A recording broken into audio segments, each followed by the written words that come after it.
I'm Dr. Deepthi, and we are learning different concepts in mathematics. Let us look at the concept of linear transformation or linear mapping. First, let us try to understand what is a transformation or a mapping. All of you must be familiar with the term function, right? So now imagine that there are two sets, non-empty arbitrary sets, say set U and set V. And let us imagine that to each element in set U, there is an element set assigned in set V by a certain rule. So this is how it is for a function usually, right? So here we will call it a transformation or a mapping. Now we need to know when is it that this transformation is linear. Well, there are certain conditions that need to be satisfied.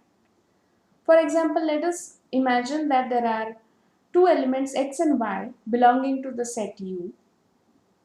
If it is a vector space, we can say that two vectors x and y belonging to the vector space U. Now, if you add them and then if the transformation acts on it, that will formulate the left hand side.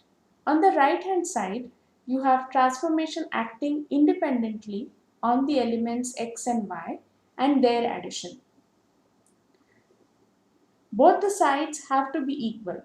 That means t of x plus y has to be equal to t of x plus t of y for every x and y belonging to the set U, which is basically the domain here. Second condition is, if k is any scalar, then t into k of x is equal to k into t of x. Again, for any elements x and y belonging to U, or if U is a vector space, for any vectors x and y belonging to U, and k will belong to the field over which this vector space is defined. Thirdly, t of 0 has to be 0.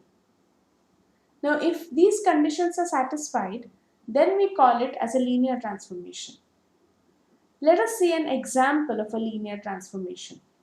7x plus 3y, 3z, z minus 2x. This is how t of xyz is defined. It is a linear transformation. So for example, if there is an element A belonging to R cube, we are looking at R cube because this transformation is basically defined from R cube to R cube. So typically when you consider a linear transformation, the sets concerned are R raised to n. So here n is equal to 3. So we are concerned with a transformation from R3 to R3. And it is a linear transformation. So 7x plus 3y, 3z, z minus 2x is a linear transformation because it follows all the conditions stated above.